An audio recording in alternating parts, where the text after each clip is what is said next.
സമൂഹത്തിൽ ഇപ്പം എന്തെങ്കിലും ഒരു കാര്യം പ്രശ്നമാക്കി എടുക്കണം അല്ലെങ്കിൽ ഇഷ്യൂ ആക്കണം എന്നുണ്ടെങ്കിൽ ഏറ്റവും നല്ലൊരു മീഡിയം മതമാണ്.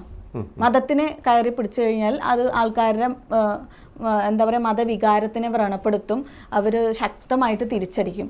പക്ഷേ ബുദ്ധി വിവരമുള്ള ആൾക്കാർ അതേ വീഡിയോസിൻ്റെ താഴെ വ്യക്തമായിട്ട് കമൻ്റ് ഇട്ടിട്ടുണ്ട്. ആ കുട്ടി അതിൽ ഉദ്ദേശിച്ചിരിക്കുന്നത് പൈസ ഓരോ മനുഷ്യൻ്റെയും ജീവിതത്തിൽ എത്രയും ഇമ്പോർട്ടൻ്റ് ആണ് എന്നുള്ളൊരു കാര്യമാണ്.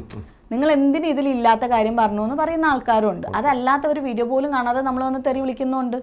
എത്രയോ കമൻസ് എനിക്ക് വന്നു, നീ എന്തോ ചെയ്യ്, നീ ആദ്യം ഈ ഹിജാബൊക്കെ ഊരി എറിയി, നിനക്ക് എന്തിനാണ് ഇത്, നീ ഈ ഒരു രൂപത്തിൽ വന്നിട്ട് ഇങ്ങനെ ചെയ്യേണ്ടെന്ന് ഒരാൾ വന്ന് കമൻറ്റ് ചെയ്യുന്നു. ഇതെൻ്റെ അവകാശമല്ലേ, ഞാൻ ഏത് രീതിക്ക് വസ്ത്രം തരും, ഇത് ആരും എഴുതി കൊടുത്ത സംഭവം ഒന്നല്ലല്ലോ. നമ്മുടെ വസ്ത്രധാരണമാണെങ്കിലും നമ്മുടെ ലൈഫാണെങ്കിലും നമ്മൾ ആരെയും ബുദ്ധിമുട്ടിക്കാത്തിടത്തോളം നമുക്ക് നല്ല രീതിയിൽ ജീവിക്കാം. നമ്മൾ ഇന്ത്യയിലല്ലേ ജീവിക്കുന്നത്. തീർച്ചയായിട്ടും